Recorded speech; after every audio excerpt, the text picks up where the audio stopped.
Hello and welcome to the Fortune Fire video following Game Week 9 and looking forward to the last week of the group stage before the finals. We only got 2 more weeks left.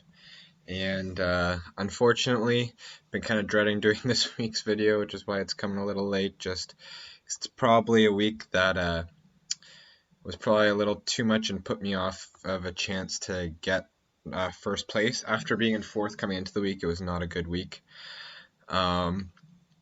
First, we had the Forge game. As a fan, it was really good.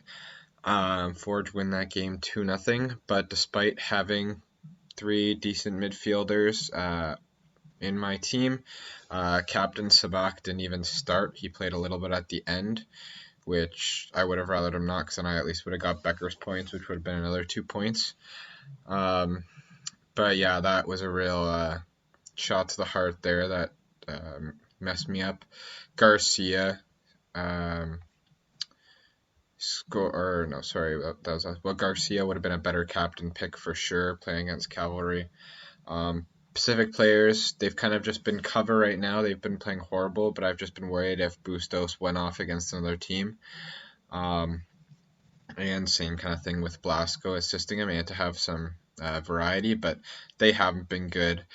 Despite Mavilla and Farsi both having great games last week, they were not good. I think this was my first negative of the year on a player. Who would have thought that it would have been having Mavilla? Henry helped. He got the clean sheet, which was good, but anyone with Crutzen, and a lot of people that have Crutzen have Henry as well.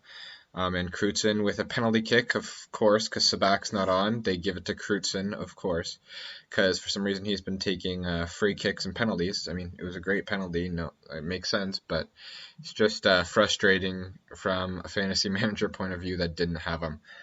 That's a defender goal, just like how Mavilla was taking a lot of penalties. And so that one hurt a lot. Ruby didn't start again for Wanderers.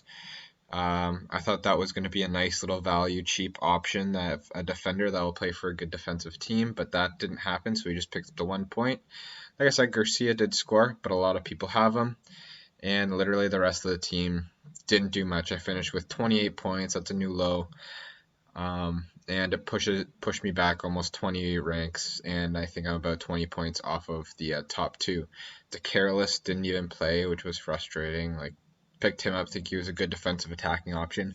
I will keep him just in case he does play next week, but again, frustrating week for sure.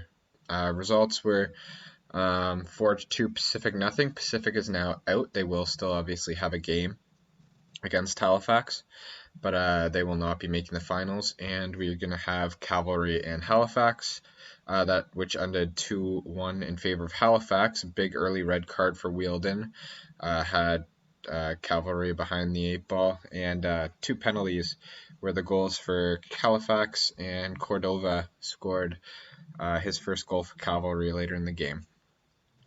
But right now I think Forge sit just ahead of Halifax on goal differential, Cavalry 1 point behind them, and Pacific out on 0 points in the group stage.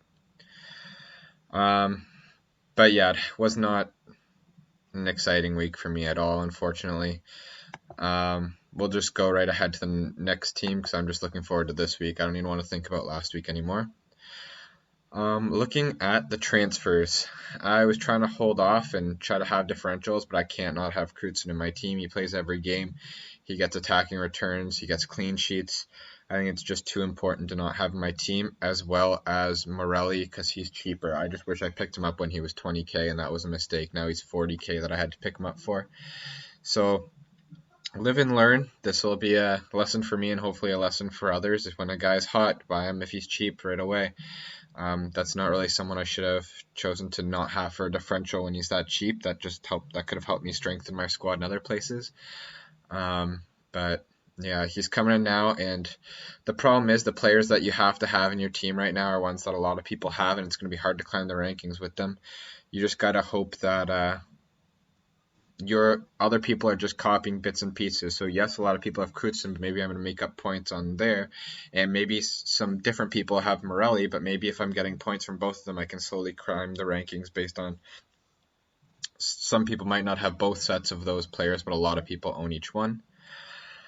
Um, but yeah, so I brought in Morelli, Crutzen, and I think I brought in Simmons as well on the bench just because he has played in the group stage, and I don't intend on playing him just because he was a little cheaper, as well as we are getting a wild card for the final, so it's not like I need to really commit to this team afterwards. It's just going to be a fire sale of everyone. We're going to be picking players from two teams. So the bench doesn't matter too much. Hopefully they play in case one of my players don't play. Um, I don't know if this is a good idea. I am thinking of going Sabak again as captain. He has to start this next game. It's a big game, and he's rested, so I think for sure he's starting. Becker will get the vice captain again.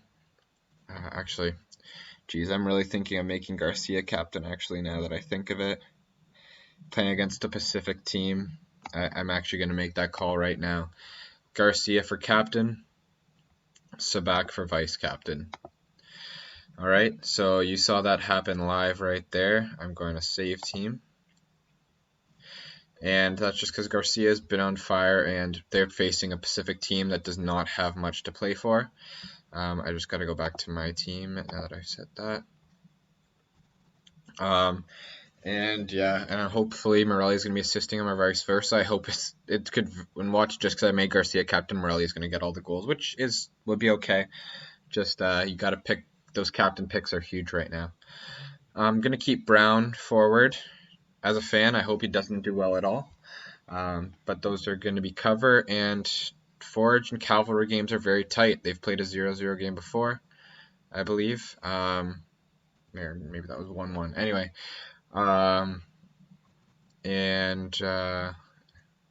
so this could be a clean sheet where Kurtzmavilla and Farsi all get clean sheets along with Henry. Have the Careless in there. I'm assuming being rested last week, he's going to start this week. A full Forge midfield. I've got rid of Blasco, Bustos, and one other. I forgot who the last one was. Just double checking. And that was, Boskovic, because yeah, he hasn't been starting, and when he has, he's been getting scored on. So, yeah, I'm just trying to shake things completely up for this last week before the final. And yes, this is how I'm doing it. I think Farsi, you always have to have him. Avila and Krutzen's a must bring in now. Just this Forge midfield has been disappointing me since I got them in. They were doing a lot before I got them in, and now they're just not doing as much. They've got some lucky penalties that like defensemen have taken and stuff. So I'm really hoping they pull through for this final week. I hope Forge make the final.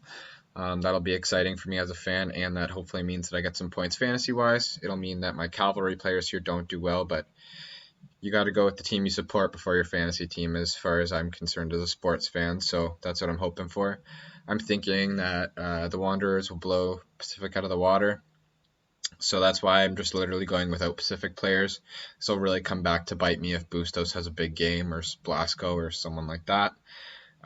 Diaz. And so I think for those that are like way behind trying to climb the ranks, Pacific players might be a big differential this week.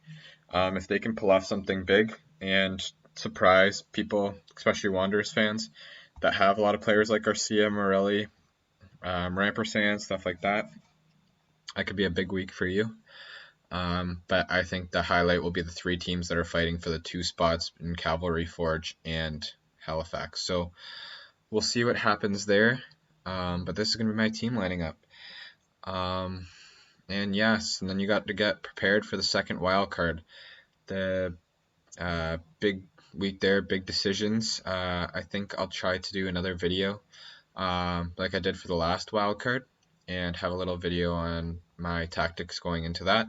I myself have been very busy with work lately, so that's why the last 2 videos and Instagram posts on FPL_Fortune Fire have been a little later than usual. So sorry about that if you've been waiting for content. But please like and subscribe to the channel. That would really help, and you get to at least know the content's up right away. So because the games are tomorrow, hopefully you're seeing this before the games start. I think they're at noon again. But yeah, I hope to get that out before then. And I wish you guys the best of luck this week. Like I said, 2 weeks left. Not a whole lot of time to get points left. And yeah, I don't know. We'll see how this works. I don't know if it's possible that I'm going to get right up there again and win any prizes, but fingers crossed. And we'll see what happens tomorrow. Take care.